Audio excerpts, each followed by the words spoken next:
Me llamo Francisco Hernández Delgado, tengo 82 años y esta es la historia de cómo mi único hijo destruyó el trabajo de toda mi vida sin saber que había tirado una fortuna a la basura. Pero antes de contarles esta historia que me parte el alma cada vez que la recuerdo, permítanme pedirles algo. Si encuentran valor en las palabras de este viejo, si creen que mi historia merece ser escuchada, por favor, compartan este relato con otros. Dejen sus comentarios sobre lo que piensan y suscríbanse para escuchar más historias como la mía, porque a mi edad he aprendido que las historias no contadas mueren con nosotros y yo no quiero que esta muera conmigo. La mañana del 15 de abril comenzó como cualquier otra en mi casa de Sevilla, con el canto de los gorriones en el naranjo del patio y el aroma del café recién hecho que preparaba cada día desde que Carmen, mi esposa, falleció hace 5 años. Mis manos, marcadas por las manchas de la edad y el temblor suave que los años regalan, sin pedir permiso, sostenían la taza de porcelana que ella había comprado en nuestro viaje a Granada, cuando todavía podíamos caminar sin bastón y nuestros cuerpos no eran estos mapas de dolores y recuerdos. El sol entraba por las ventanas altas del salón, iluminando las motas de polvo que flotaban como pequeños universos en el aire quieto de mi hogar, ese hogar que había sido testigo de 60 años de matrimonio, del nacimiento y crianza de mi hijo Miguel, y ahora de mi soledad acompañada solo por los fantasmas benévolos del pasado. Aquel día era especial, aunque Miguel no lo supiera. Había decidido, después de meses de reflexión en las largas tardes solitarias, que era hora de entregarle la colección de monedas que mi padre había comenzado, que yo había continuado, y que esperaba que él mantuviera para las generaciones futuras. No era una colección cualquiera.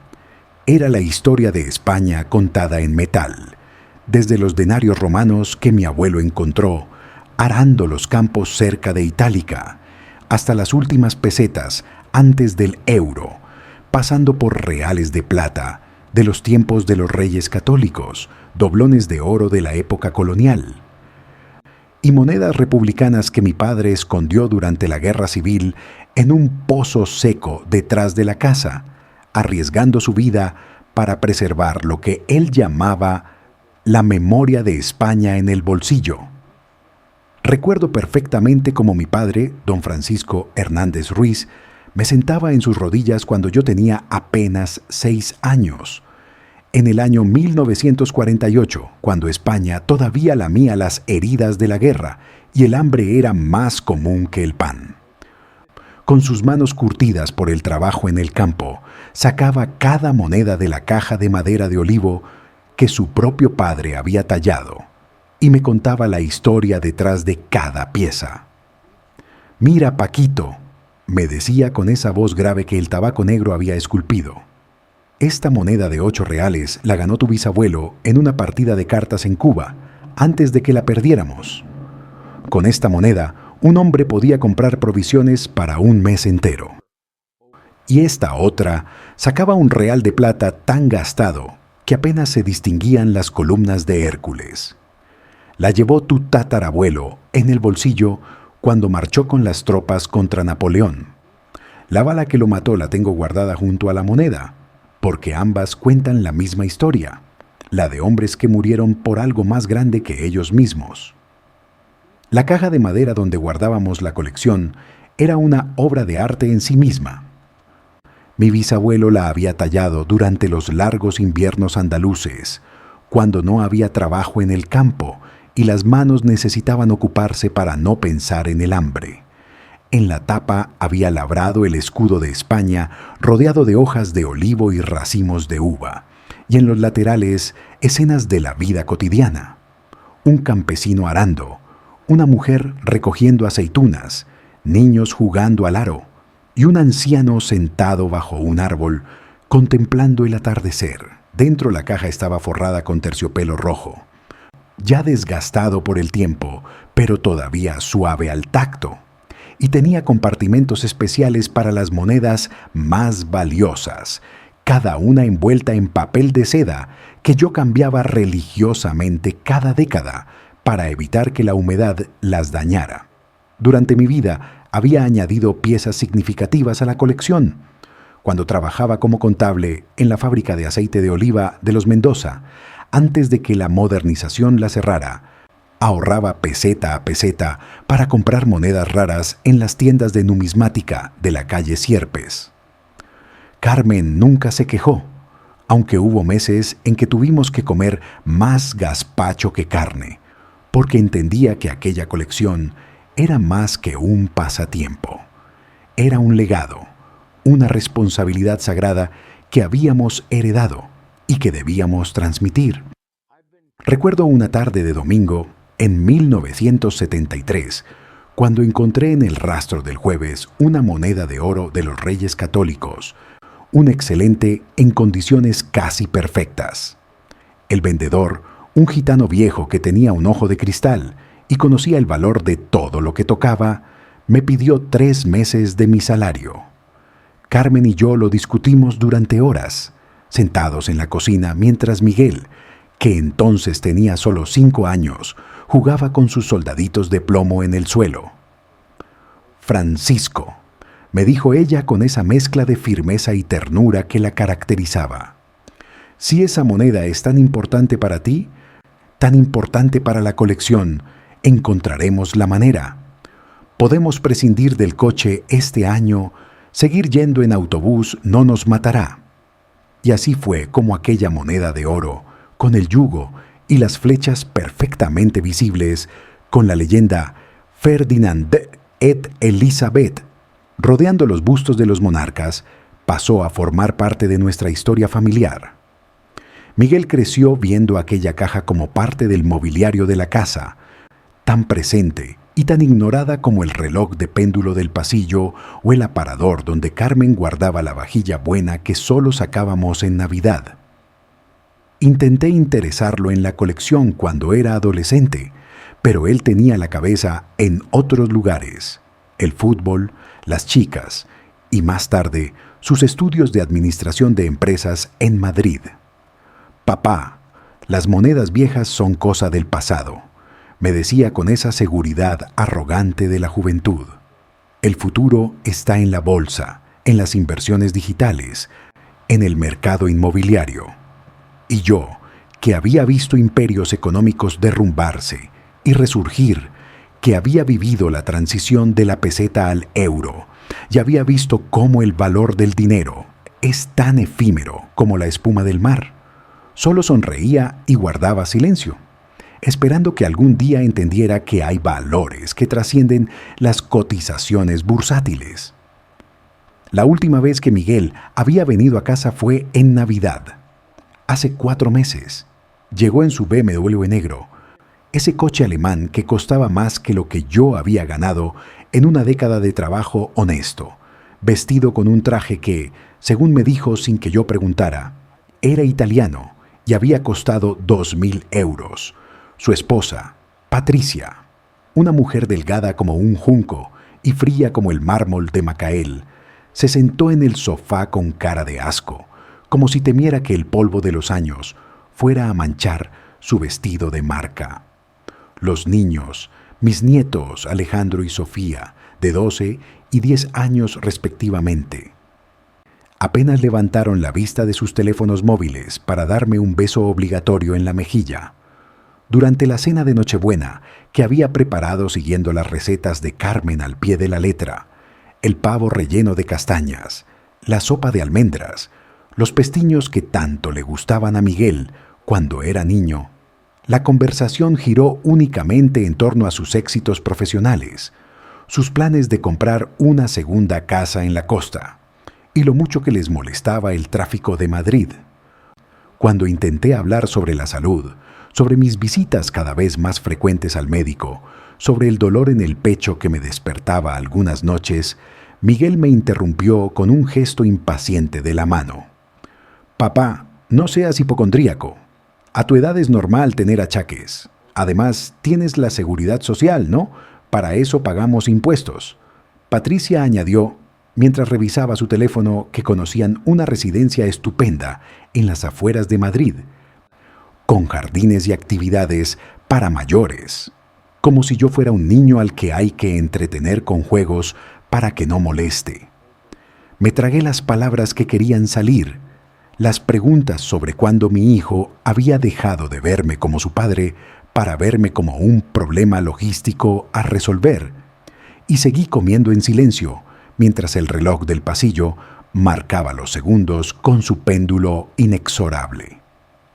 Aquella noche, después de que se fueran al hotel porque mi casa no tenía las comodidades a las que estaban acostumbrados, me senté en el salón con la caja de monedas en el regazo. La abrí despacio, como quien abre un libro sagrado, y fui tocando cada pieza mientras recordaba su historia. El denario de Trajano con el que mi abuelo había comprado medicina para mi abuela moribunda, vendiéndolo a pérdida a un usurero porque no había otra opción. Los 8 reales de Carlos III que mi padre había guardado durante la Guerra Civil, enterrados en una lata de galletas bajo el gallinero, mientras los nacionales fusilaban a sus vecinos por mucho menos. La peseta de plata de Alfonso XIII que Carmen había llevado en su bolso el día de nuestra boda, como algo prestado y algo viejo, según la tradición. Cada moneda era un capítulo de nuestra historia familiar, un testimonio de supervivencia, de amor, de sacrificio. Fue entonces cuando tomé la decisión de entregarle la colección a Miguel, no porque él la valorara, eso había quedado claro, sino porque era mi deber como padre, como eslabón en una cadena que se remontaba a tiempos inmemoriales. Quizás, pensé con esa esperanza terca que solo los padres conocemos, quizás cuando yo no esté, cuando tenga la caja en sus manos y no tenga a quién preguntarle por las historias, quizás entonces comprenda lo que había perdido al no escuchar. O quizás sus hijos, mis nietos, encontrarían en esas monedas lo que su padre no había sabido ver. La historia no siempre sigue líneas rectas, a veces salta generaciones como un río que desaparece bajo tierra para resurgir kilómetros más adelante. Preparé todo meticulosamente para su visita de abril. Limpié la casa hasta que mis rodillas protestaron y mi espalda gritó de dolor. Cociné sus platos favoritos de cuando era niño: gazpacho andaluz con el toque justo de comino, tortilla de patatas con el centro jugoso como le gustaba, flan de huevo con caramelo quemado. Saqué el mantel de hilo que Carmen había bordado para nuestro 20º aniversario, con sus iniciales entrelazadas en las esquinas. Coloqué las fotografías familiares en lugares estratégicos, esperando que alguna despertara en él un recuerdo cálido, una chispa de la conexión que habíamos tenido cuando era pequeño y me miraba como si yo fuera el hombre más sabio del mundo. La caja de monedas la coloqué en el centro de la mesa del comedor, envuelta en el pañuelo de seda que Carmen usaba en las ocasiones especiales, ese con flores de azahar bordadas que había heredado de su madre. Junto a ella puse una carta que había escrito y reescrito docenas de veces, tratando de encontrar las palabras exactas para expresar lo que significaba aquel legado.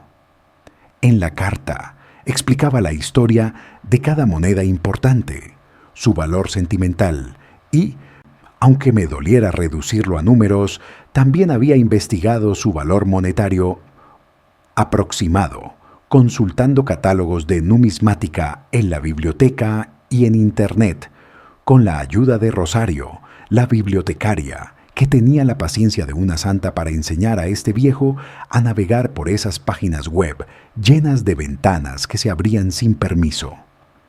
El día de su visita amaneció nublado, con esa luz gris que en Sevilla presagia lluvia, pero que rara vez cumple su promesa. Me levanté a las 6 de la mañana, aunque Miguel había dicho que llegaría sobre las 11. Me afeité con cuidado.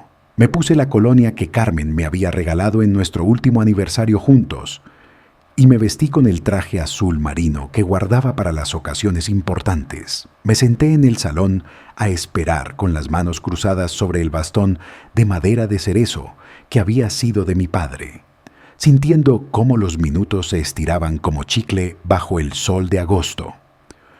A las 11:30 sonó el timbre. Mi corazón, ese órgano cansado que últimamente me daba más problemas que alegrías, se aceleró como el de un adolescente.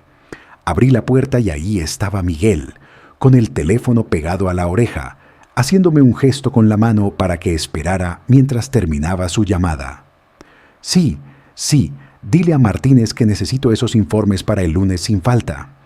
No me importan sus excusas. Si no puede cumplir, que se busque otro trabajo. Colgó y me miró con esa sonrisa automática que reservaba para los clientes difíciles. Hola, papá. ¿Cómo estás? Perdona, es que el trabajo no para ni en domingo. Lo conduje al comedor, donde la mesa estaba puesta como para una celebración. Miguel miró el despliegue con una mezcla de sorpresa y fastidio. Papá, te dije que no hacía falta que cocinaras. Patricia y los niños me esperan en el club para comer. Solo puedo quedarme 1 hora. 1 hora. Después de 4 meses sin vernos, después de mis 82 años de vida, mi hijo podía dedicarme 1 hora entre una llamada de trabajo y una comida en su club exclusivo. Tragué saliva y señalé la caja, envuelta en el centro de la mesa. Miguel, hijo, hay algo importante que quiero darte. Es la colección de monedas de la familia, la que empezó tu bisabuelo y que... ¡Ay, papá! Otra vez con las monedas viejas. Me interrumpió mientras volvía a mirar su teléfono. Mira, te lo agradezco, pero no tengo sitio en casa para más trastos. Patricia es muy estricta con la decoración. Ya sabes, tenemos un interiorista que... No son trastos, dije con una firmeza que me sorprendió a mí mismo. Son historia, sí, ya lo sé. Volvió a interrumpirme mientras desenvolvía el pañuelo sin ningún cuidado, arrugándolo como si fuera papel de periódico. Abrió la caja, echó un vistazo rápido a las monedas y la cerró con un golpe seco que me dolió como si hubiera cerrado la tapa de mi propio ataúd. Mira, papá, te voy a ser sincero. Estas cosas ya no tienen valor. El mundo ha cambiado. Nadie colecciona monedas ya. Es cosa de viejos. Se detuvo, quizás dándose cuenta de lo cruel de sus palabras, pero no se disculpó. Lo que quiero decir es que deberías simplificar tu vida. Esta casa está llena de cosas. Sería mejor que te mudaras a algo más pequeño, más manejable. De hecho, Patricia y yo hemos estado mirando residencias. No voy a ninguna residencia, dije con toda la dignidad que pude reunir. Esta es mi casa, la casa donde naciste, donde tu madre... Mamá está muerta, papá, dijo con una brutalidad que me dejó sin aliento. Tienes que superarlo y seguir adelante. Aferrarte al pasado no es sano.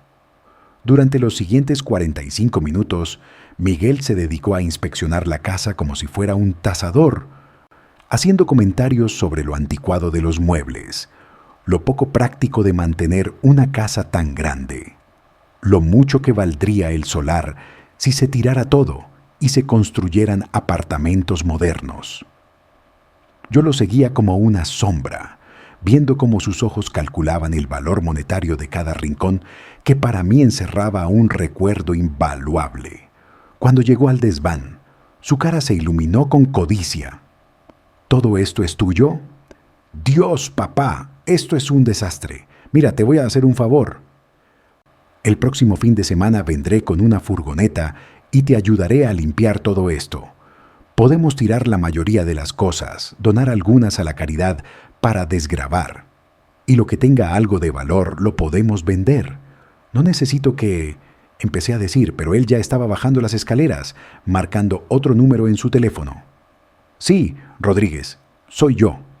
Oye, ¿conoces alguna empresa de limpieza de casas? Sí, de esas que se llevan todo... Ajá, perfecto. Pásame el contacto. Se volvió hacia mí mientras se ponía la chaqueta. Papá, no te preocupes por nada. El próximo domingo vendré temprano y en un día dejamos esto como nuevo.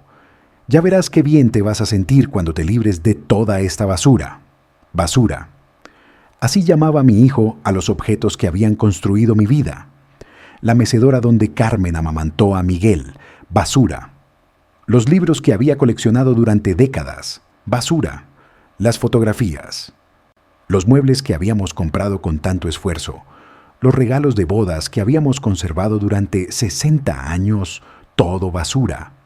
Y la caja de monedas que había dejado descuidadamente sobre una pila de periódicos viejos en la entrada. También era basura para él. Después de que se fuera, dejándome con el olor de su colonia cara y el eco de sus palabras despectivas, me senté en la mecedora de Carmen y lloré. Lloré como no había llorado desde su funeral, con esos sollozos profundos que sacuden todo el cuerpo y dejan el alma vacía. Lloré por el niño que había perdido en algún momento del camino, ese niño que me miraba con adoración cuando le enseñaba a montar en bicicleta en el parque de María Luisa. Lloré por Carmen, que no había vivido para ver en qué se había convertido nuestro hijo. Y lloré por mí mismo, por el viejo patético en que me había convertido, mendigando las migajas de atención de alguien que me veía como un estorbo. Esa noche no pude dormir. El dolor en el pecho que había estado ignorando se hizo más intenso, como si una mano invisible estuviera apretando mi corazón. Me levanté varias veces para tomar agua, para orinar, para mirar por la ventana la calle vacía iluminada por las farolas. En algún momento de la madrugada me encontré de nuevo frente a la caja de monedas que había rescatado de la pila de periódicos y colocado en su lugar habitual, en la estantería del salón, junto a la foto de bodas de Carmen y mía. La abrí y saqué la moneda más valiosa de la colección, el excelente de los Reyes Católicos. La sostuve contra la luz de la lámpara, admirando cómo el oro brillaba con esa calidez que ningún otro metal puede imitar. 500 años, pensé. Esta moneda ha sobrevivido 500 años, ha pasado por innumerables manos, ha sido testigo de imperios que nacen y mueren, y aquí sigue, inmutable, hermosa, valiosa. El domingo siguiente me desperté con el ruido de un motor diésel frente a mi casa. Eran las 7 de la mañana. Me asomé por la ventana y vi a Miguel dirigiendo a 2 hombres fornidos que descargaban cajas de cartón y bolsas de basura de una furgoneta. No había llamado para avisar, simplemente había aparecido, como si mi casa fuera su propiedad, y yo un inquilino al que no hace falta consultar. Me vestí apresuradamente y bajé justo a tiempo para ver cómo uno de los hombres agarraba la caja de monedas. «¡Cuidado con eso!», grité, pero Miguel me detuvo con un gesto. «Papá, por favor, déjanos trabajar. Ve a la cocina y prepárate un café. Cuando terminemos verás qué diferencia». Pero la caja... «Papá, ya hablamos de esto. Hay que deshacerse de las cosas viejas. No te preocupes, lo que tenga valor sentimental lo apartaremos». Valor sentimental. Como si él pudiera distinguir qué tenía valor sentimental para mí cuando ni siquiera recordaba el cumpleaños de su madre. Me refugié en la cocina, desde donde podía oír el trasiego de muebles, el ruido de cosas siendo arrojadas sin cuidado en bolsas, las voces de los hombres haciendo comentarios despectivos sobre la cantidad de mierda que acumula la gente mayor.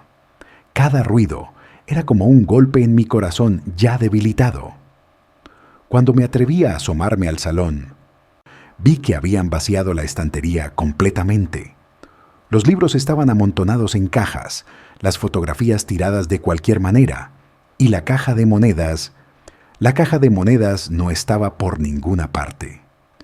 «Miguel, ¿dónde está la caja de madera, la de las monedas?», pregunté tratando de mantener la calma. «¿Qué caja?». «Ah, esa caja vieja llena de calderilla. La hemos tirado con el resto de los trastos». «Papá, en serio, guardabas cada tontería». ¿La has tirado? ¿Dónde? Mi voz sonó más aguda de lo que pretendía. En la furgoneta, con todo lo demás. Va directo al punto limpio. Oye, no te pongas así. Si quieres monedas te puedo dar euros del cambio. No entiendes, dije sintiendo cómo las piernas me temblaban. Esas monedas, esa colección. Papá, siéntate, te estás poniendo pálido. ¿Ves?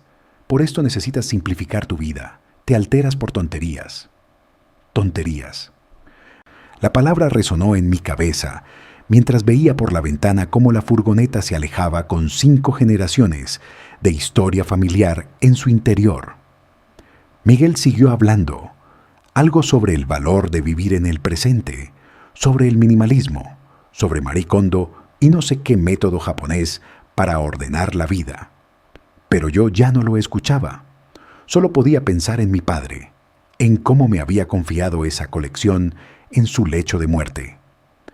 Con sus manos ásperas apretando las mías mientras me hacía prometer que la cuidaría, que la pasaría a la siguiente generación.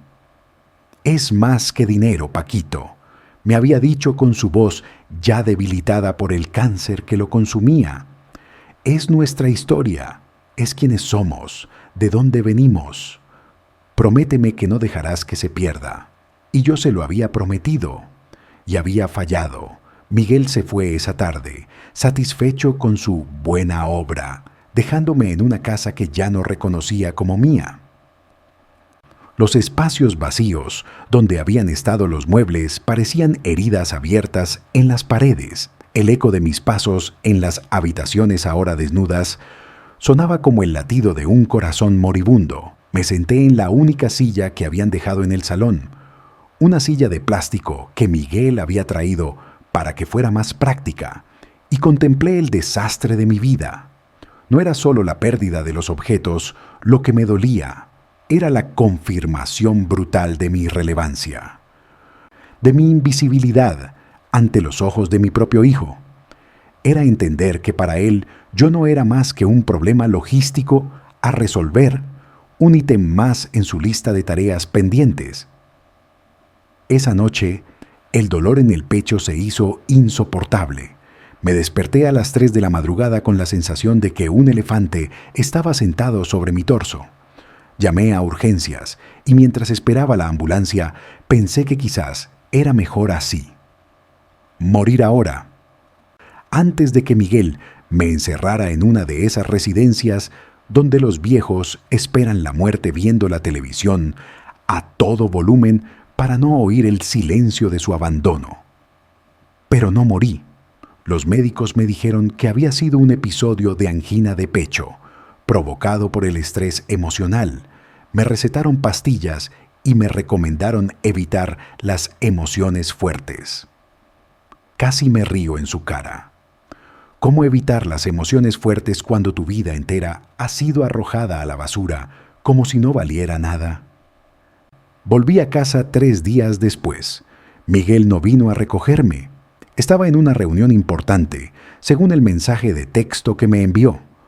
Tomé un taxi, y cuando el taxista, un hombre de mi edad con acento cubano, me ayudó a subir las escaleras con mi pequeña bolsa del hospital, sentí más calidez humana de este extraño que de mi propia sangre. «Cuídese, abuelo», me dijo al despedirse, «y no deje que nadie le diga que no vale». Los viejos como nosotros hemos construido el mundo que estos jóvenes disfrutan sin agradecer.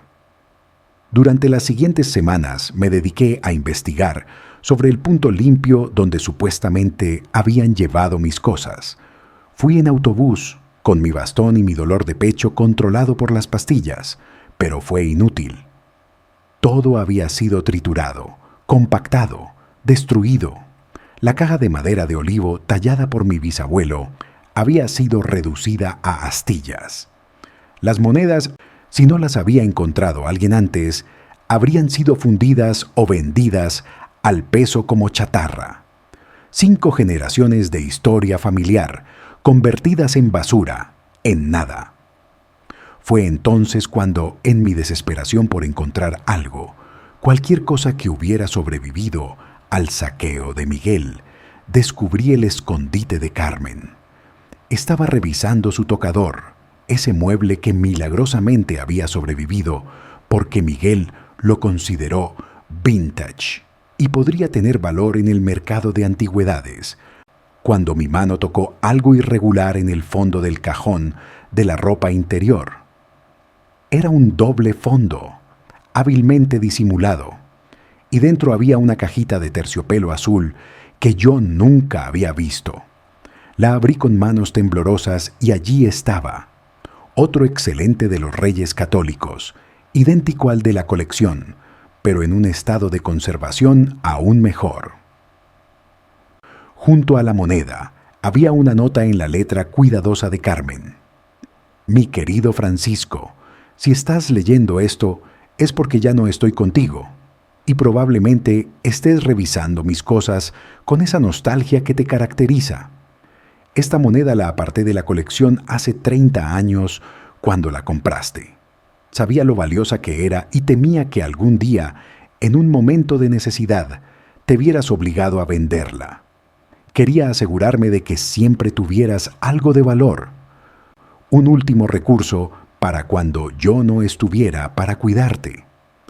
No te lo dije porque conocía tu orgullo y sé que nunca habrías aceptado que apartara nada de tu preciada colección. Pero el amor a veces significa guardar secretos para proteger a quienes amamos. Úsala sabiamente, mi amor. Siempre tuya, Carmen. Lloré sobre aquella nota hasta que las lágrimas borraron algunas palabras. Carmen, mi Carmen, siempre cuidándome incluso desde el más allá. Había conocido a nuestro hijo mejor que yo. Había previsto que no podría contar con él y había tomado precauciones. La moneda era perfecta, con el oro brillando como el día en que salió de la ceca real. Los bustos de Fernando e Isabel parecían mirarme con aprobación, como diciéndome que no todo estaba perdido.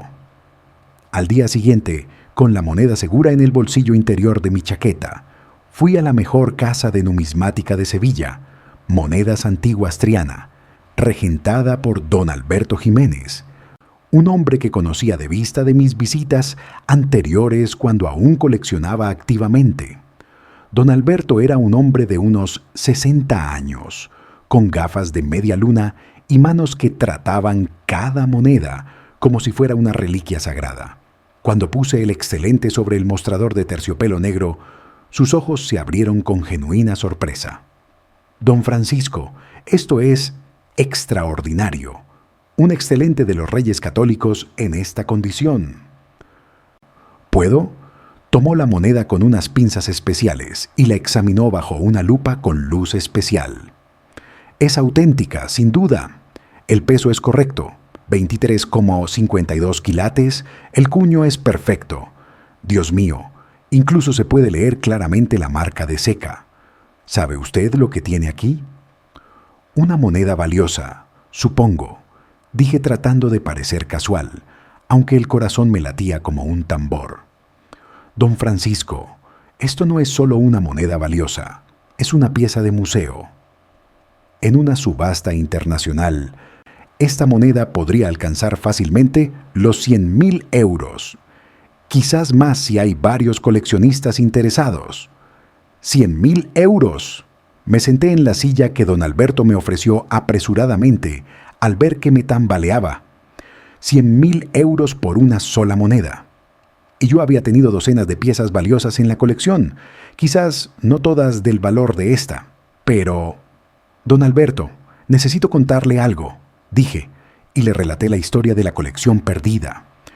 A medida que le describía las piezas que recordaba, los denarios romanos, los reales de plata, los doblones de oro, las monedas republicanas, vi cómo su expresión pasaba del interés profesional al horror absoluto. Dios santo, don Francisco, por lo que me describe, esa colección completa podría haber valido entre 500.000 y 1.000.000 de euros, dependiendo del estado de conservación. Los denarios de Trajano solos, y dice que tenía monedas de la República. ¿Había algún centén segoviano? Sí, uno de 1609, con el acueducto perfectamente visible. Don Alberto se quitó las gafas y se frotó los ojos. Ese solo podría valer 50.000 euros.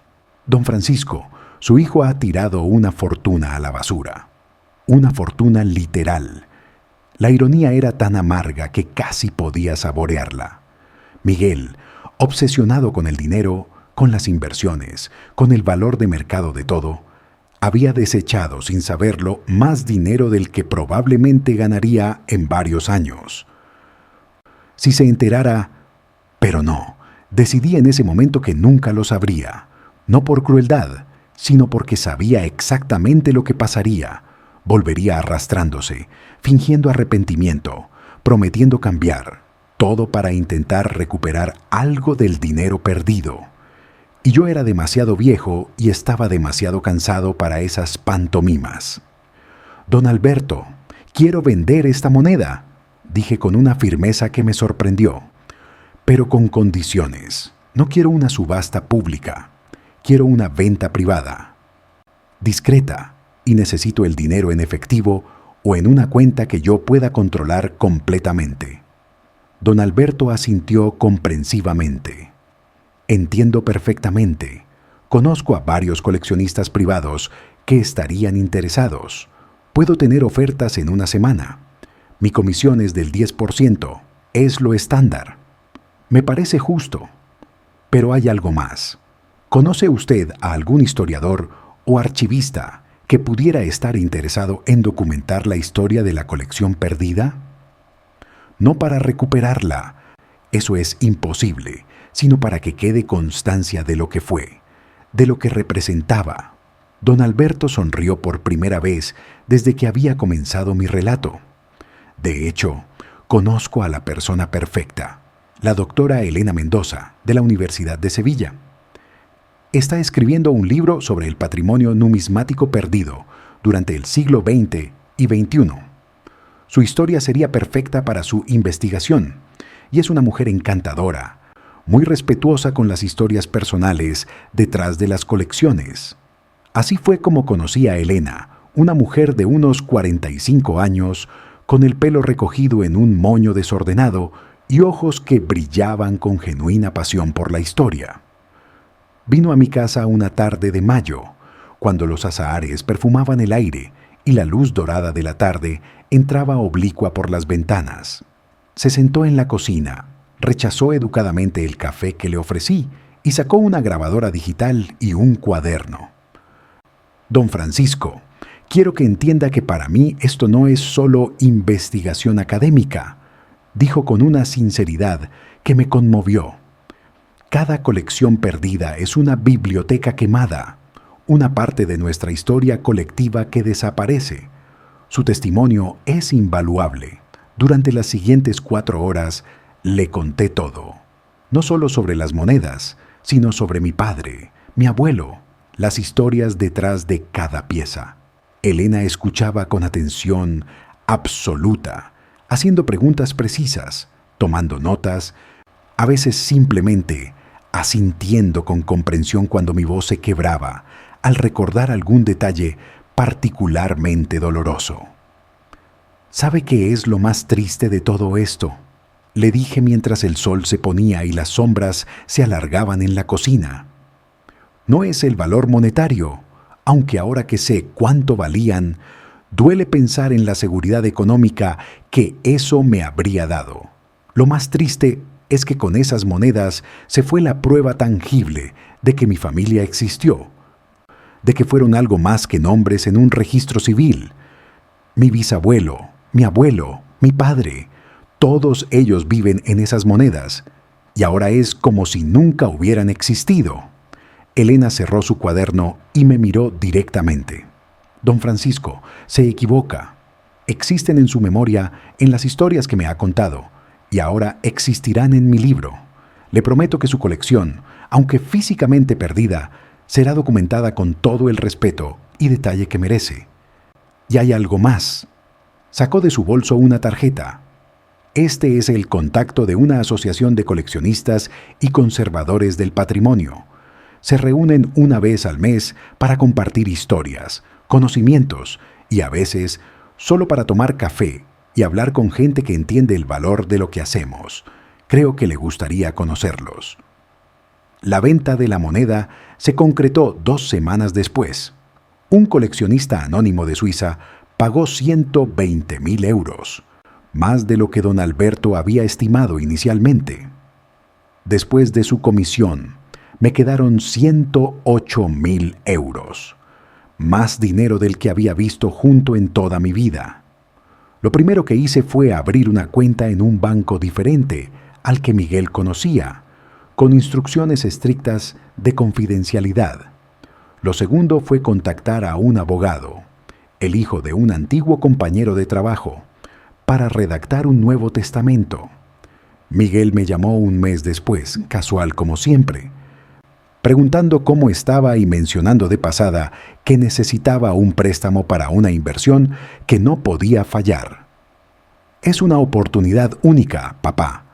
Solo necesito 50.000 euros por 6 meses. Te los devolvería con intereses. La ironía era tan perfecta que casi me eché a reír. No tengo ese dinero, Miguel, dije con calma. Sabes que vivo de mi pensión. Pero la casa, podrías pedir una hipoteca. No voy a hipotecar mi casa. Papá, no seas egoísta. Es para el futuro de tus nietos. El futuro de mis nietos no es mi responsabilidad, es la tuya. Hubo un silencio largo al otro lado de la línea.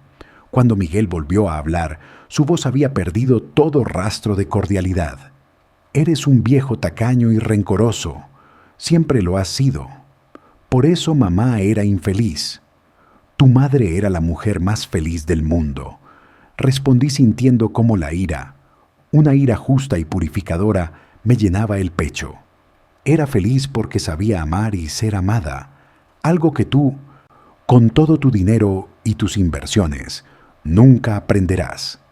Y ahora, si me disculpas, tengo una cita. Y era verdad. Esa tarde tenía mi primera reunión con la asociación que Elena me había recomendado. Se reunían en el trastienda de una librería antigua en el barrio de Santa Cruz, un lugar que olía a papel viejo y a café recién hecho. Eran unas 15 personas, de edades variadas, desde un joven de 30 años obsesionado con las monedas visigodas, hasta una señora de 90 que había heredado una colección de sellos de su padre diplomático. Me recibieron como si me conocieran de toda la vida, con esa calidez que nace del reconocimiento mutuo entre almas afines. Durante los meses siguientes, mi vida tomó un giro que nunca había anticipado. La asociación de coleccionistas se convirtió en mi nueva familia. Una familia elegida, donde cada miembro entendía el valor de preservar el pasado, no por nostalgia vacía, sino por respeto a quienes nos precedieron. Había un profesor jubilado de historia, don Rafael, que coleccionaba mapas antiguos de Andalucía y podía pasarse horas explicando cómo las fronteras habían cambiado con cada conflicto, cada tratado, cada capricho real. Estaba doña Mercedes, una viuda como yo que había heredado de su marido una colección de fotografías de Sevilla desde 1850 hasta 1950 y que organizaba exposiciones en centros culturales para que los jóvenes vieran cómo era su ciudad antes del desarrollismo salvaje. Y estaba Antonio, un carpintero de 50 años que restauraba muebles antiguos no por el dinero, sino por el placer de devolver la vida a objetos que otros consideraban basura. Con el dinero de la venta de la moneda, tomé una decisión que Carmen habría aprobado. Contraté a un equipo de restauradores para arreglar la casa, no para modernizarla como Miguel había querido, sino para devolverle su dignidad original. Los suelos de barro cocido fueron limpiados y tratados hasta recuperar su color terracota original. Las vigas de madera del techo, que Miguel había querido cubrir con un falso techo de pladur, fueron restauradas y tratadas contra la carcoma. El patio interior, que había estado abandonado desde la muerte de Carmen, volvió a llenarse de macetas con geranios, jazmines y un pequeño naranjo que planté en su memoria. Cada mejora era un acto de resistencia contra la idea de que lo viejo no tiene valor, de que el progreso significa borrar el pasado. Elena, la historiadora, se convirtió en una visitante regular. Venía cada 2 semanas con su grabadora y su cuaderno, y juntos reconstruíamos la colección perdida desde la memoria. Yo describía cada moneda que recordaba, y ella investigaba en archivos y catálogos para encontrar referencias, imágenes, historias paralelas. Don Francisco, me dijo un día, mientras revisábamos una fotografía de un real de A8 similar al que había tenido, ¿se da cuenta de que está haciendo algo extraordinario? Está creando un catálogo de memoria, una colección virtual que nadie podrá tirar a la basura. Y tenía razón, cada sesión con Elena era un acto de resurrección, trayendo de vuelta del olvido no solo las monedas, sino las historias de los hombres y mujeres que las habían tocado, guardado, transmitido. Un día de julio, con el calor sevillano convirtiendo las calles en hornos, recibí una visita inesperada. Era Alejandro, mi nieto mayor, que ahora tenía 13 años. Llegó solo, en autobús, con una mochila al hombro y una expresión que no supe descifrar. «Abuelo», dijo parado en la puerta, como si no estuviera seguro de ser bienvenido. «¿Puedo pasar?» Por supuesto que lo dejé entrar. Le ofrecí limonada fría y nos sentamos en el patio, bajo la sombra del toldo que había instalado recientemente. Durante un largo rato no dijo nada, solo bebía su limonada y miraba alrededor como si viera la casa por primera vez. «Papá dice que eres un viejo terco y tacaño», soltó de repente, y antes de que pudiera responder continuó. «Pero yo no lo creo. He estado pensando, aquella vez que vinimos en Navidad, vi cómo mirabas esa caja de madera, la que tenías en el salón. La tocabas como si fuera algo sagrado. Y luego papá vino y la tiró, ¿verdad? Vi la furgoneta ese domingo, aunque se suponía que debía quedarme en el hotel». Me quedé mirando a este niño que había considerado perdido en el mundo digital de su generación, y vi en sus ojos algo que no había visto en los de su padre en años: curiosidad genuina, quizás incluso compasión. «Era la colección de monedas de la familia», le dije simplemente. «Tu tatarabuelo la empezó, tu bisabuelo la continuó, yo la mantuve y esperaba». Me detuve, no queriendo cargar al niño con el peso de mi decepción. «¿Esperabas pasársela a papá?», completó Alejandro. «Pero a él no le importan esas cosas, solo le importa el dinero». «El dinero es importante», dije cuidadosamente, no queriendo hablar mal de Miguel delante de su hijo. «Pero no es lo único importante». «¿Qué había en la colección?», preguntó, y por primera vez en meses sentí esperanza. Pasé las siguientes 3 horas contándole a Alejandro las mismas historias que mi padre me había contado a mí.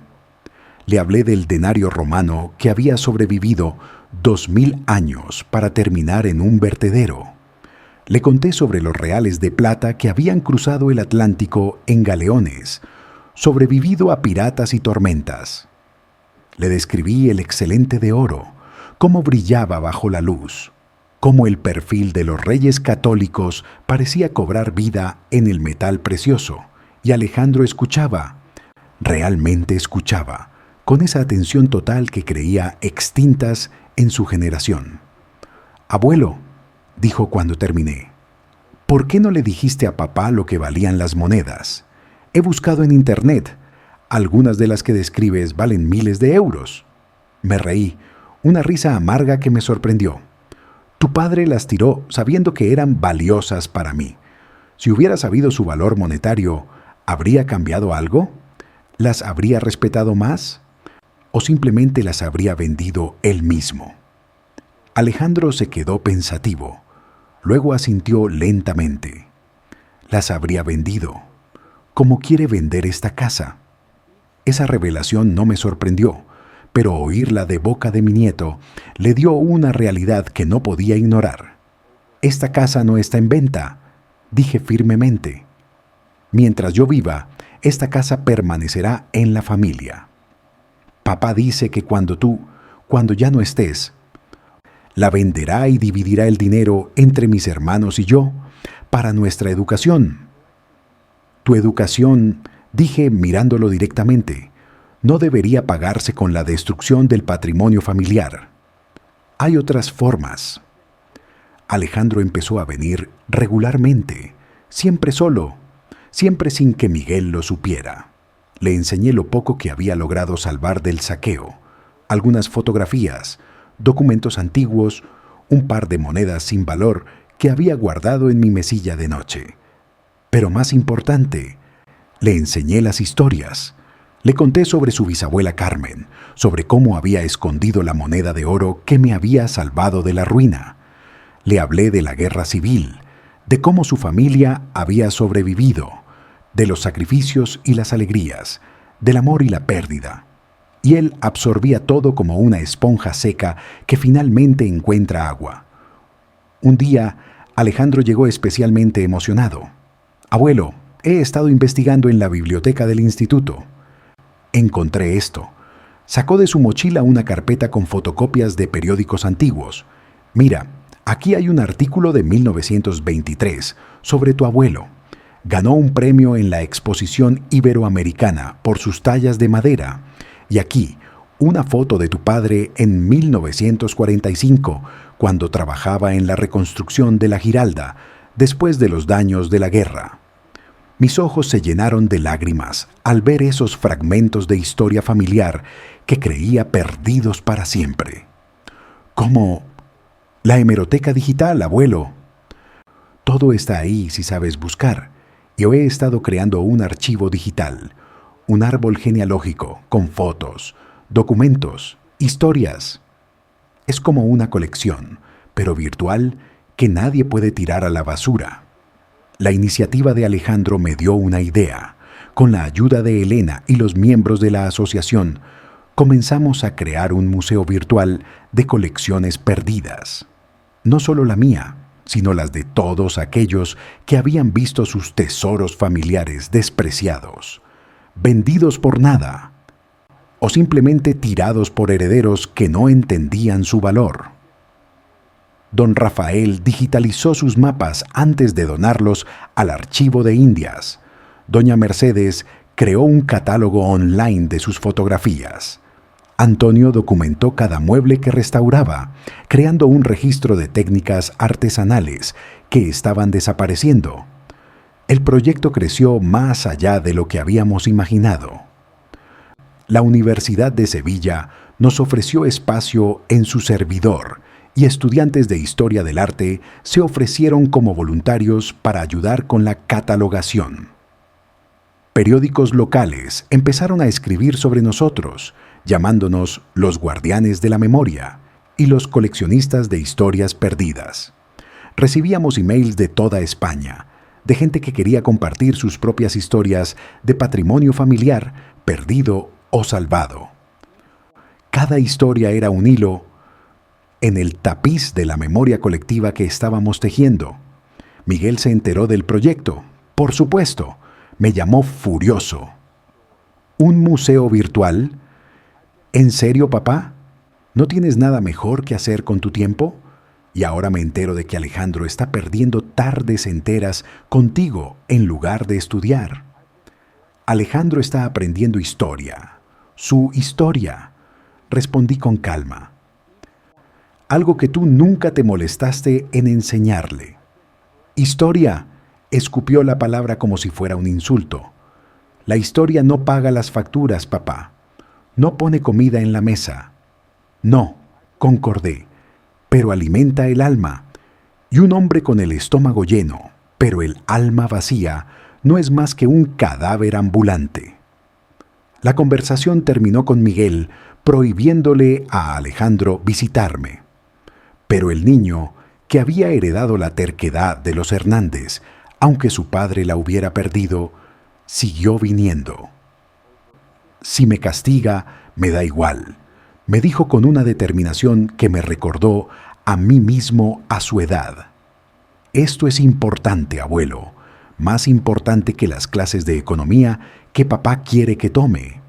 Y yo, que siempre había respetado la autoridad paterna, me encontré siendo cómplice de esta pequeña rebelión, porque veía en los ojos de mi nieto la misma pasión que había brillado en los de mi padre cuando me enseñaba las monedas. Septiembre trajo consigo una sorpresa que cambiaría todo.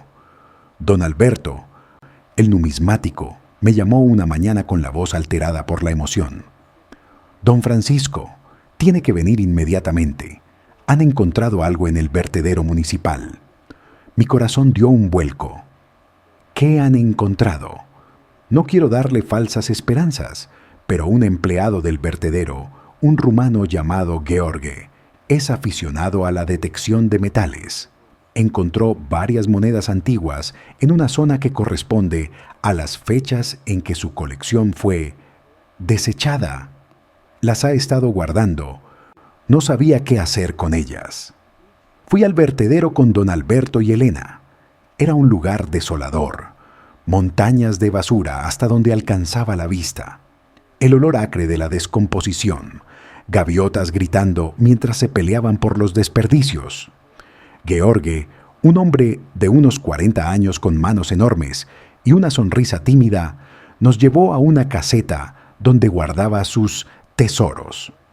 Sobre una mesa de madera desvencijada, había dispuesto cerca de 30 monedas. Mi corazón se detuvo.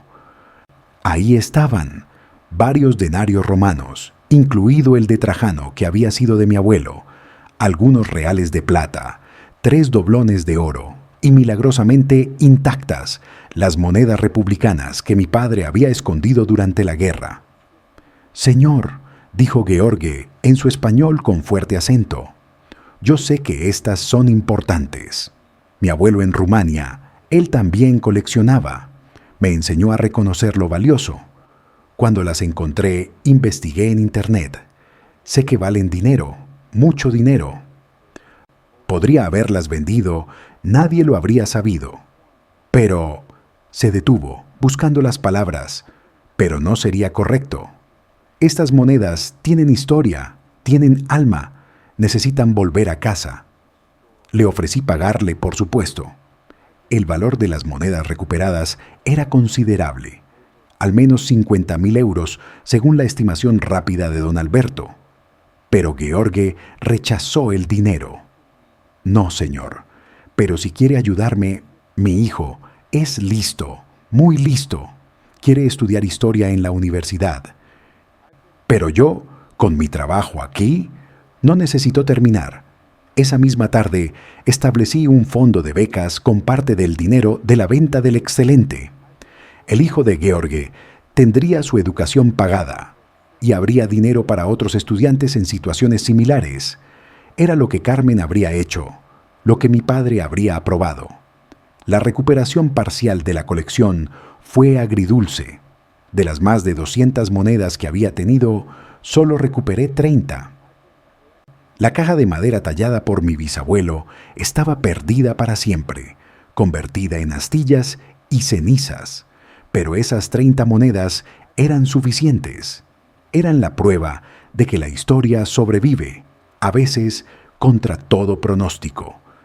Eran la validación de que lo que yo había guardado no era basura, sino tesoro. Y más importante, eran el puente que necesitaba para conectar con Alejandro y a través de él con las generaciones futuras. Organicé una pequeña exposición en el Centro Cultural del barrio. Nada grandilocuente, solo una sala con las monedas recuperadas, las fotografías y documentos que Alejandro había encontrado, y paneles explicativos que Elena había ayudado a preparar. La inauguración fue un sábado por la tarde, y no esperaba más que a los miembros de la asociación, y quizás algunos curiosos del barrio, pero la sala se llenó. Vinieron profesores con sus estudiantes, familias enteras, incluso el alcalde del distrito hizo una aparición breve. Y en medio de toda esa gente, Vi a Alejandro en primera fila, con su hermana Sofía, que había insistido en venir, aunque no entendiera del todo de qué iba todo aquello. Miguel apareció cuando la exposición estaba a punto de terminar. Entró como una tormenta, con el rostro rojo de ira. «¿Qué significa esto?», me espetó, señalando las vitrinas con las monedas. «¿De dónde has sacado esto? Dijiste que no tenías dinero». «Estas son las monedas que tiraste a la basura», dije con calma, consciente de que todos en la sala estaban observando. Un trabajador del vertedero las salvó. Un inmigrante rumano mostró más respeto por nuestro patrimonio familiar que tú. El silencio en la sala era absoluto. Miguel miraba las monedas, luego a mí, luego a sus hijos que lo observaban con una mezcla de vergüenza y decepción. Eso no es verdad. Yo no sabía. No sabías porque no preguntaste. No sabías porque no te importaba. Tiraste a la basura 5 generaciones de historia familiar porque para ti todo lo que no produce dinero inmediato es basura. Mi voz no era acusadora, solo cansada, infinitamente cansada. Pero ya no importa, Miguel. He encontrado una nueva familia, gente que entiende el valor de preservar el pasado. Y tu hijo Alejandro, él sí lo entiende. Él será el guardián de estas historias cuando yo no esté. Miguel se fue sin decir otra palabra, arrastrando a Sofía con él. Alejandro se quedó, desafiante. Esa noche, mientras guardábamos las monedas después de la exposición, mi nieto me hizo una pregunta que no esperaba. «Abuelo, ¿me perdonas?» «¿Perdonarte? ¿Por qué?»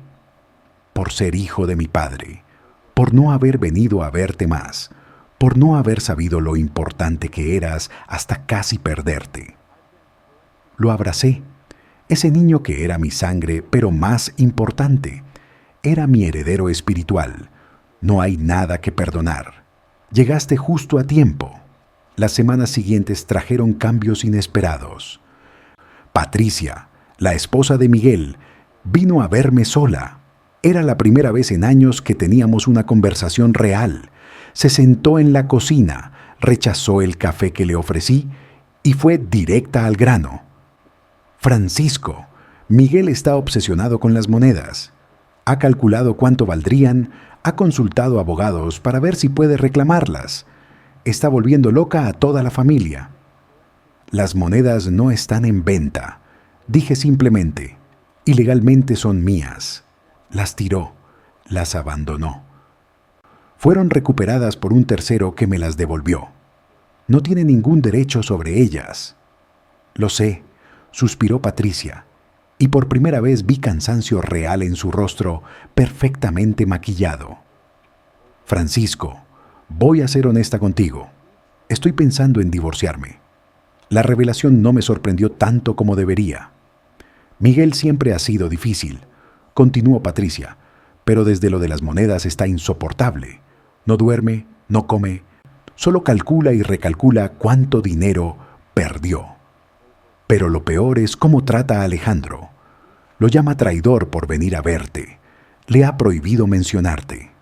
Sofía llora porque no entiende por qué su hermano y su padre pelean todo el tiempo. Esto no es vida». «¿Qué vas a hacer?», pregunté. «Aún no lo sé, pero quería que supieras que si me divorcio, no impedirá que los niños te vean. Al contrario, creo que necesitan tu influencia más que nunca». Octubre llegó con sus primeras lluvias, limpiando el aire polvoriento de Sevilla y trayendo el olor a tierra mojada que tanto me recordaba a Carmen. Ella amaba el otoño. Decía que era la estación de la reflexión, cuando la naturaleza se preparaba para el descanso antes del renacimiento. Yo también me estaba preparando, aunque no para descansar, sino para asegurar que todo lo que había reconstruido sobreviviera después de mí. Con la ayuda del abogado, redacté un nuevo testamento. La casa no sería vendida. Se convertiría en la sede permanente del Museo de Colecciones Familiares. Las monedas recuperadas serían su primera colección permanente, pero habría espacio para otras historias, otras memorias salvadas del olvido. Alejandro recibiría la custodia de las monedas hasta que el museo estuviera establecido. Incluí una carta para él, similar a la que Carmen me había dejado, explicándole no el valor monetario de las piezas, sino su valor real. Cada moneda era un eslabón en la cadena que lo conectaba con sus ancestros, con hombres y mujeres que habían luchado, amado, sufrido y soñado para que él pudiera existir. Le pedí que no las viera como una carga, sino como un privilegio, el privilegio de ser el guardián de la memoria. Para Miguel, dejé algo diferente. No dinero, pues sabía que nunca sería suficiente, nunca llenaría el vacío en su alma. Le dejé las fotografías de cuando era niño, esos momentos capturados cuando todavía miraba el mundo con asombro, cuando una moneda vieja en la mano de su abuelo era un tesoro más valioso que todos los BMWs del mundo. Y le dejé una carta, no de reproches, sino de amor. Le conté lo orgulloso que había estado el día que nació, cómo su madre y yo habíamos llorado de alegría al tenerlo en brazos. Le recordé los momentos felices, las tardes en el parque, los cuentos antes de dormir, los domingos en familia antes de que el mundo se volviera complicado y el dinero se convirtiera en la medida de todo valor. Le dije que lo amaba, que siempre lo amaría, pero que el amor no significaba aceptar el desprecio, que perdonar no significaba olvidar. La Asociación de Coleccionistas organizó una cena en mi honor por mi 83 cumpleaños. Fue una celebración modesta, en el mismo trastienda de la librería donde nos reuníamos. Pero el calor humano que sentí esa noche valía más que cualquier fiesta lujosa. Don Rafael trajo un mapa original del siglo XVIII, donde aparecía marcada la casa de mis ancestros. Doña Mercedes había encontrado una fotografía de mi padre en el archivo municipal, trabajando en la reconstrucción de la ciudad después de la guerra. Antonio me regaló una caja de madera de olivo que él mismo había tallado, inspirándose en mis descripciones de la caja perdida de mi bisabuelo. No era idéntica, no podía serlo, pero era hermosa a su manera, una reinterpretación moderna de una tradición antigua. Elena presentó esa noche el primer borrador de su libro, donde mi colección perdida ocupaba un capítulo entero.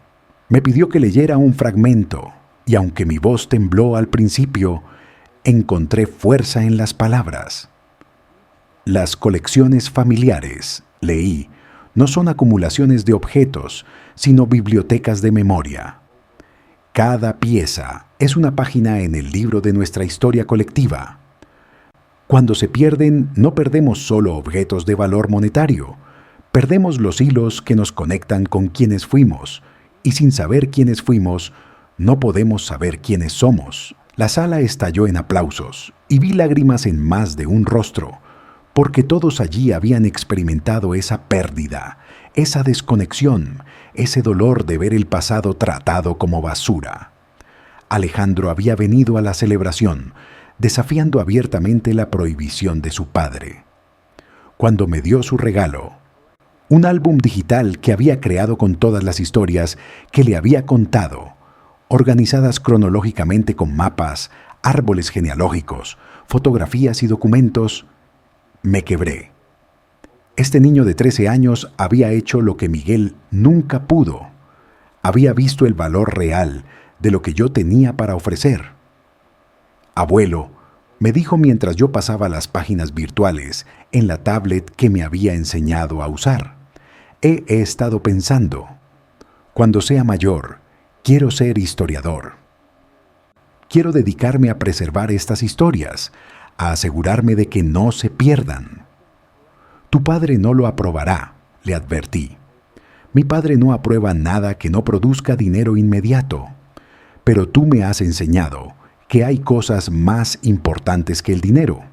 Hay cosas que el dinero no puede comprar y que, una vez perdidas, ninguna cantidad de dinero puede recuperar. Noviembre trajo noticias que no esperaba. Un coleccionista de Barcelona había leído sobre nuestro proyecto en un artículo de Helena y quería donar parte de su colección al futuro museo. No cualquier colección, sino una serie de monedas y documentos relacionados con familias sevillanas de los siglos XVIII y XIX. Entre los documentos, por una de esas casualidades que parecen imposibles pero que la vida a veces regala, había un libro de cuentas de mi tatarabuelo, el que había tallado la caja original. En él, con su letra cuidadosa, había registrado cada moneda que había adquirido, con fechas, precios y pequeñas notas sobre su origen. Era como recuperar un pedazo del alma familiar que creía perdido para siempre. El coleccionista, don Joaquín Puig, vino personalmente a entregar la donación. Era un hombre de mi edad, elegante sin ser ostentoso, con esa dignidad tranquila de quien ha vivido lo suficiente para saber qué es realmente importante. Don Francisco, me dijo mientras tomábamos café en el patio de mi casa, he seguido su historia con gran interés. Tengo 3 hijos, todos exitosos profesionales, y ninguno entiende mi pasión por coleccionar. Ven mis monedas, mis documentos, mis mapas, como excentricidades de viejo. Prefiero donarlas a alguien que entienda su valor real antes de que terminen en una subasta después de mi muerte, dispersadas al mejor postor.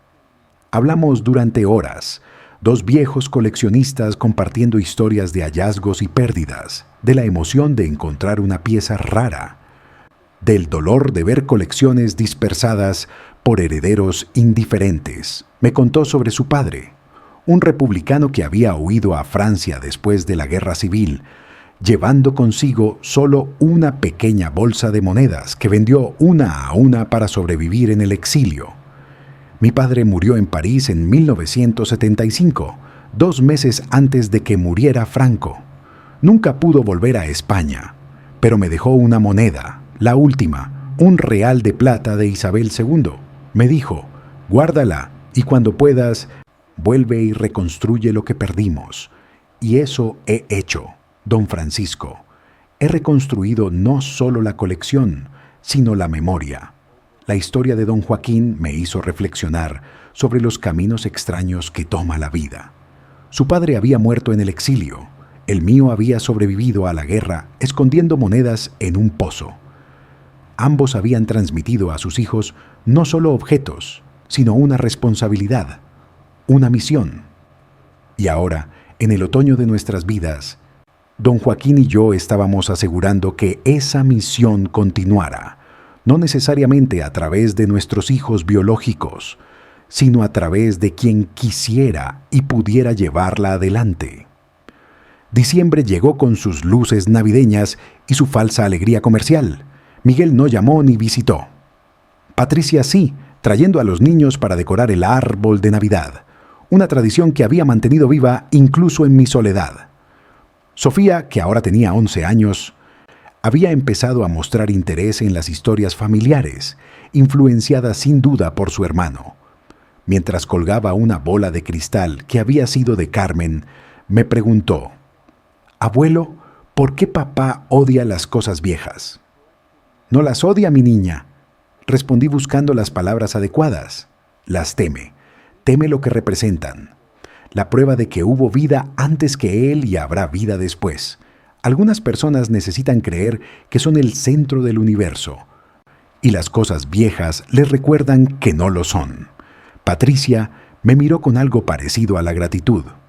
Después, cuando los niños estaban en el patio jugando con el gato que había adoptado recientemente, un gato callejero viejo como yo, que había aparecido un día y decidido quedarse, me confesó que había iniciado los trámites de divorcio. Miguel se ha vuelto imposible, Francisco. Pasa las noches calculando el valor de las monedas perdidas, haciendo listas, buscando en internet monedas similares para comprar y revender. Ha perdido una fortuna en malas inversiones, tratando de recuperar lo que cree que perdió. Y lo peor es que culpa a todos menos a sí mismo. A ti por no decirle el valor. a mí por no detenerlo, a Alejandro por traicionarlo. No puedo más. Le ofrecí mi apoyo, por supuesto. No dinero, aunque ahora podía permitírmelo, sino algo más valioso. Un lugar seguro donde los niños pudieran venir cuando necesitaran escapar del caos de su hogar roto. La casa que Miguel había querido vaciar y vender se convirtió en el refugio de sus hijos, el lugar donde podían ser niños sin la presión de las expectativas imposibles de su padre. La Nochebuena de ese año fue diferente. En lugar de la cena solitaria que había anticipado, mi mesa se llenó de gente. Elena vino con su familia, don Alberto trajo vino de su bodega personal, varios miembros de la asociación aparecieron con platos caseros. Alejandro y Sofía estaban allí, con el permiso de Patricia, que había llevado a Miguel a casa de sus padres para evitar conflictos. Incluso George, el trabajador del vertedero que había salvado mis monedas, vino con su esposa y su hijo, ese joven brillante que ahora estudiaba historia gracias a la beca. Después de la cena, cuando todos se habían ido, excepto Alejandro, que tenía permiso para quedarse a dormir, sacamos las monedas recuperadas y las examinamos juntos bajo la luz de la lámpara. Le enseñé a sostenerlas correctamente, a leer las inscripciones, a identificar las marcas de seca. Cada moneda, le dije repitiendo las palabras de mi padre, es un libro cerrado. Cuando aprendes a leerlas, se abren y te cuentan historias de imperios y revoluciones, de comerciantes y reyes, de guerras y paces. «Abuelo», dijo Alejandro mientras sostenía el denario de Trajano, «¿crees que algún día mis hijos sentirán lo mismo por estas monedas?» «No lo sé», respondí honestamente, «pero lo que sí sé es que ahora tienes la oportunidad de asegurarte de que tengan la opción. Tu padre no tuvo esa opción porque yo fallé en transmitirle la pasión. No cometas mi error, no esperes a que vengan a ti. Ve tú a ellos con las historias, con la pasión, con el amor por el pasado que ilumina el presente». Enero trajo una sorpresa que parecía sacada de una novela. Un notario me contactó informándome que don Joaquín Puig había fallecido súbitamente de un infarto y me había dejado algo en su testamento.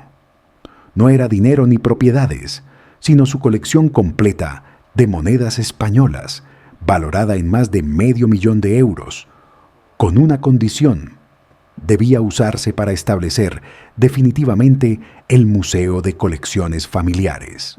Sus hijos, predeciblemente, contestaron el testamento, pero don Joaquín había sido meticuloso. Había documentado su decisión con videos, escritos notariales, evaluaciones psiquiátricas que probaban su perfecta lucidez. Los hijos recibieron sus propiedades y dinero, más que suficiente para vivir cómodamente. Pero la colección, el trabajo de su vida, vendría a mí, o mejor dicho, al proyecto que representaba. Con esta inesperada herencia, el museo dejó de ser un sueño para convertirse en una realidad inminente. El ayuntamiento, presionado por la prensa que había seguido la historia y por el apoyo de varios académicos, ofreció un edificio histórico en el barrio de Santa Cruz para albergar el museo. Era una casa señorial del siglo XVII, abandonada durante décadas, que necesitaba restauración, pero que tenía el espacio y la dignidad que el proyecto merecía. La restauración sería pagada parcialmente con fondos públicos y parcialmente con el dinero de la venta de algunas piezas duplicadas de la colección de don Joaquín. Miguel reapareció, por supuesto, cuando la noticia salió en los periódicos. Llegó a mi casa una tarde de febrero, con aspecto demacrado, más delgado, con ojeras que hablaban de noches sin dormir.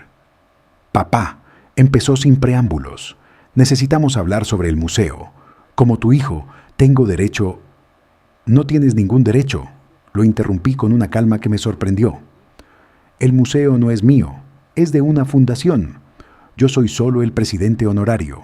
Cuando muera, será Alejandro quien tome mi lugar. Si él quiere y si el patronato lo aprueba. Alejandro es un niño, gritó Miguel. No puede tomar esas decisiones. Tiene 14 años. A esa edad, tu abuelo ya trabajaba en el campo para mantener a su familia. A esa edad, yo ya sabía el valor de cada moneda en la colección. La edad no determina la madurez, Miguel. Tú tienes 45 años y aún no entiendes el valor de nada que no pueda convertirse en euros. La conversación degeneró en acusaciones y reproches. Miguel me culpó de arruinar su vida, de volverlo obsesivo, de destruir su matrimonio. No asumió ninguna responsabilidad, ninguna culpa. Era más fácil culpar al viejo padre que mirarse al espejo y ver en qué se había convertido. Cuando se fue, dando un portazo que resonó en toda la casa, supe que probablemente era la última vez que lo vería.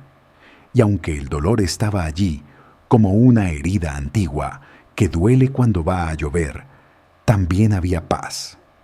Había hecho lo que tenía que hacer.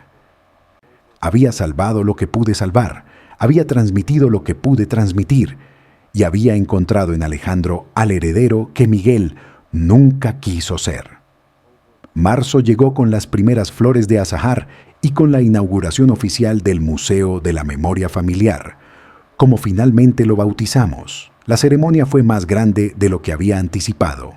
Vinieron el alcalde de Sevilla, el rector de la universidad, periodistas de medios nacionales. Pero para mí, los invitados importantes eran otros. George con su familia, orgulloso de ver que su acto de honestidad había contribuido a algo tan grande. Los miembros de la asociación, que donarían sus colecciones al museo cuando llegara su momento. Elena, cuyo libro se presentaría oficialmente en el museo el mes siguiente. Y sobre todo, Alejandro y Sofía, vestidos con sus mejores ropas, actuando como anfitriones junior, explicando a los visitantes la historia detrás de cada pieza con una soltura que me llenaba de orgullo. En mi discurso de inauguración, breve porque a mi edad las emociones fuertes agotan rápidamente, dije: este museo no es un mausoleo del pasado, sino un puente hacia el futuro. Cada objeto aquí displayed cuenta una historia no de cosas, sino de personas, de hombres y mujeres que amaron, lucharon, soñaron y murieron para que nosotros pudiéramos estar aquí hoy. Mi hijo una vez me dijo que guardaba basura. Tenía razón en algo. Guardaba lo que otros consideraban sin valor, pero estaba equivocado en lo fundamental. Lo que no tiene precio no es basura, es tesoro. Y el mayor tesoro no son estas monedas o documentos, sino las historias que cuentan y las conexiones que crean entre generaciones. El museo fue un éxito inmediato. Escuelas trajeron a sus estudiantes, investigadores vinieron a consultar los archivos. Familias donaron sus propias colecciones sabiendo que serían preservadas y respetadas. Contraté a 2 jóvenes historiadores para manejar el día a día y establecí un programa de voluntariado donde personas mayores podían venir a compartir sus historias y conocimientos. El museo se convirtió en lo que siempre soñé. No un lugar muerto donde se acumulan objetos, sino un espacio vivo donde el pasado y el presente dialogan constantemente. Patricia y Miguel se divorciaron finalmente en abril. Ella obtuvo la custodia de los niños y Miguel, según supe por Alejandro, se mudó a Madrid para empezar de nuevo. No intentó despedirse, no llamó, simplemente desapareció de nuestras vidas como si nunca hubiera existido. Sofía lloró por la ausencia de su padre, pero Alejandro, con esa madurez prematura que las crisis familiares a veces producen, la consoló. Papá necesita tiempo para entender quién es sin su dinero, sin sus inversiones, sin sus cosas. Quizás algún día vuelva, no como el padre que fue, sino como el que podría haber sido. Mayo trajo una salud debilitada, pero un espíritu fortalecido. Los médicos me dijeron que mi corazón estaba fallando, que necesitaba una operación, pero a mi edad, los riesgos eran considerables. Decidí no operarme. Había vivido 83 años buenos. Había amado y sido amado. Había perdido y encontrado. Había fallado y me había redimido. Si mi tiempo estaba llegando a su fin, lo aceptaría con la misma dignidad con que mis ancestros habían aceptado sus destinos. Pasé ese verano preparando todo para mi partida. No con tristeza, sino con la meticulosidad de un coleccionista, organizando su última exposición. Escribí cartas para ser entregadas después de mi muerte. Para Alejandro, para Sofía, para Patricia, para Elena, para cada miembro de la asociación. Incluso escribí una para Miguel, no de reproches, sino de perdón y amor incondicional, porque al final, después de todo, era mi hijo y lo amaba a pesar de todo. Grabé videos contando las historias de las monedas que no había tenido tiempo de documentar por escrito. Organicé mis papeles, mis fotografías, mis recuerdos, no para que fueran tirados, sino para que fueran preservados en el museo. Otra pequeña colección en el gran mosaico de la memoria colectiva. Una tarde de agosto, mientras el sol se ponía sobre Sevilla tiñendo el Guadalquivir de oro, me senté en el patio con Alejandro. Habíamos pasado el día catalogando las últimas adquisiciones del museo y ahora descansábamos con limonada fría mientras el gato dormía a nuestros pies. «Abuelo», dijo Alejandro de repente, «¿tienes miedo?» «¿Miedo de qué?», pregunté, aunque sabía perfectamente a qué se refería. Ya sabes, de morir», completé. «No, no tengo miedo. He vivido lo suficiente para ver mi trabajo continuado, mi memoria preservada, mi amor transmitido. ¿Qué más puede pedir un hombre?» «Yo tengo miedo», admitió Alejandro. «Miedo de no estar a la altura, de no poder mantener todo esto cuando tú no estés». «Ese miedo es bueno», le dije. «Significa que entiendes la responsabilidad. Pero recuerda, no estás solo. Tienes a Elena, a la asociación, a todos los que creen en este proyecto. Y más importante, tienes las historias. Mientras las recuerdes y las transmitas, yo estaré contigo, tu bisabuela estará contigo, todos tus ancestros estarán contigo. No somos nuestros cuerpos, Alejandro, somos nuestras historias. Y las historias, si se cuidan bien, son inmortales». Septiembre llegó con sus promesas de renovación. El museo cumplía 6 meses y preparábamos una exposición especial. Tesoros recuperados, mostrando no solo mi colección salvada del vertedero, sino otras piezas que habían sido rescatadas del olvido o la destrucción por personas que entendían su valor. La respuesta del público superó todas las expectativas.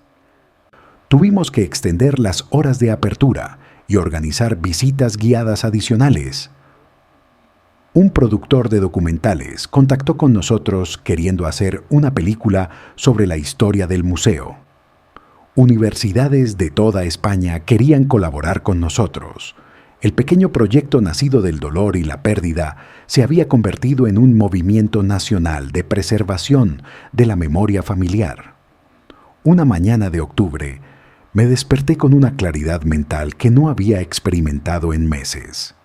Supe, con esa certeza que a veces viene con la edad, que mi tiempo estaba cerca. Llamé a Alejandro, que vino inmediatamente, faltando a clase sin dudarlo. Pasamos el día juntos, no haciendo nada especial, solo hablando, recordando, riendo.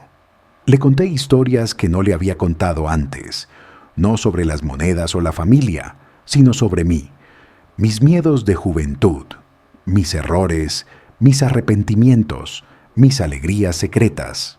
Quería que me conociera no como el abuelo sabio que trataba de aparentar ser, sino como el hombre imperfecto que realmente era. Esa tarde le entregué la última pieza que había guardado. No una moneda, sino el anillo de bodas de Carmen, ese círculo simple de oro que había llevado durante 60 años.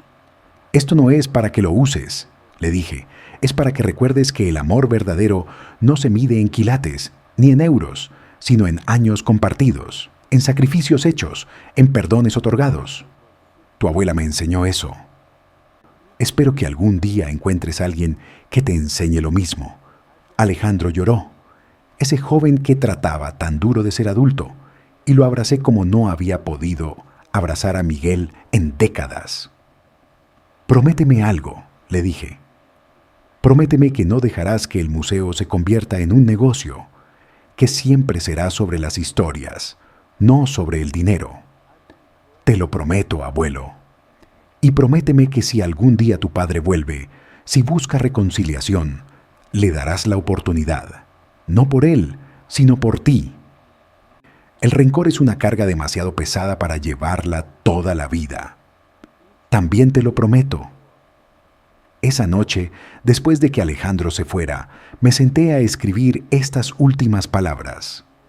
No sé cuánto tiempo me queda, días, semanas, tal vez meses si tengo suerte. Pero no importa.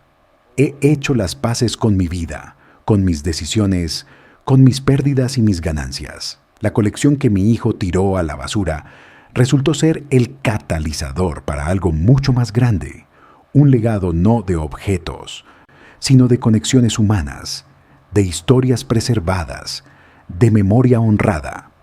Pienso en las monedas, esos discos de metal que sobrevivieron siglos para contar sus historias. Pienso en mi bisabuelo tallando la caja de madera en las noches de invierno.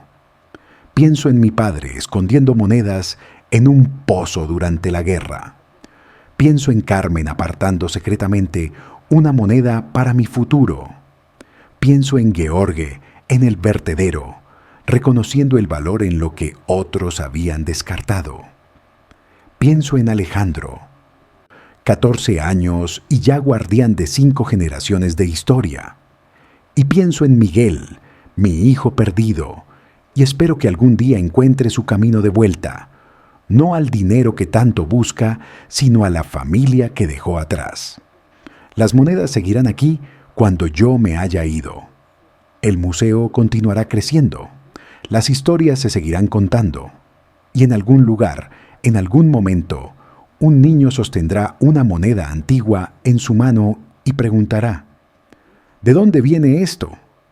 Y alguien, espero que Alejandro o sus hijos, se sentará con ese niño y dirá, déjame contarte una historia, porque al final eso es lo que somos. Historias contadas de generación en generación, algunas veces perdidas, algunas veces recuperadas, pero siempre, siempre buscando a alguien que las escuche, las valore, las transmita. Mi hijo tiró mi colección de monedas a la basura sin saber que era una fortuna, pero la verdadera fortuna no era el oro o la plata. Era la oportunidad de descubrir que el valor real de las cosas no se mide en euros, sino en amor, en memoria, en conexión humana. Y esa fortuna, gracias a Dios, no se puede tirar a la basura. Esa fortuna se transmite, se multiplica, se eterniza en cada historia contada, en cada memoria preservada, en cada mano joven que toma el relevo de las manos viejas que se van. Mi nombre es Francisco Hernández Delgado. Tengo 83 años y esta ha sido mi historia. Pero más importante, esta es ahora tu historia, la de quien lee estas palabras, porque al leerlas, al conocer mi historia, te has convertido en parte de ella, en otro eslabón en la cadena infinita de la memoria humana. Y te pido solo una cosa: cuando encuentres tus propias monedas, tus propios tesoros familiares, no los midas solo por su valor de mercado. Míralos con los ojos del corazón.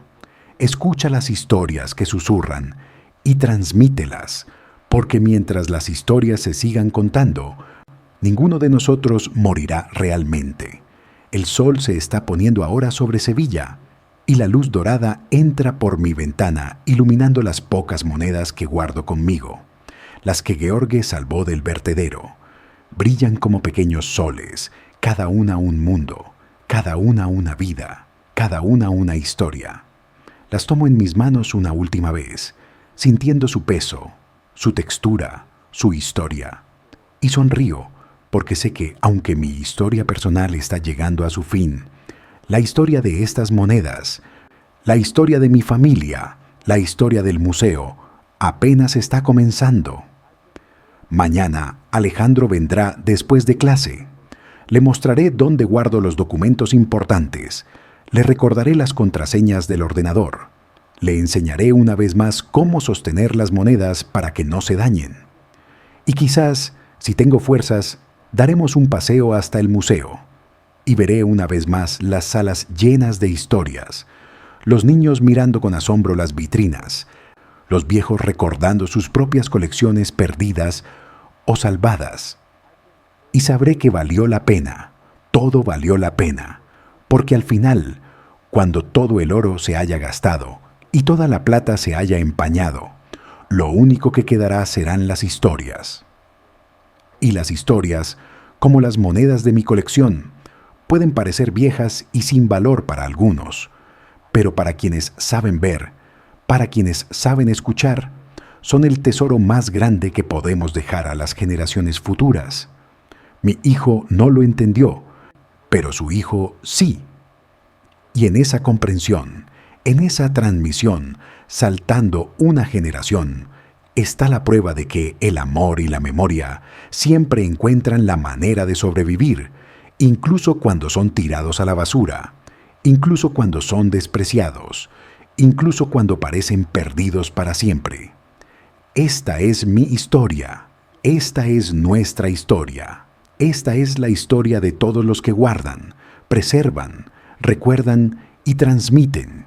Y mientras haya personas como Alejandro, como Elena, como todos los que entienden que somos más que números en una cuenta bancaria, más que éxitos profesionales, más que objetos de consumo, esta historia continuará. Las monedas seguirán brillando, las memorias seguirán vivas, y en algún lugar un viejo le contará a un joven sobre el tiempo cuando las cosas tenían alma, cuando los objetos contaban historias, cuando una simple moneda podía contener el universo entero de una vida humana. Mi nombre es Francisco Hernández Delgado. Tengo 83 años y aunque mi hijo tiró mi colección de monedas a la basura sin saber que era una fortuna, al final gané algo mucho más valioso: la certeza de que mi vida tuvo sentido, de que mi amor perdurará, de que mi memoria vivirá no en las cosas que poseí, sino en las vidas que toqué, en las historias que conté, en el amor que transmití. Y eso no tiene precio. Eso es la verdadera fortuna.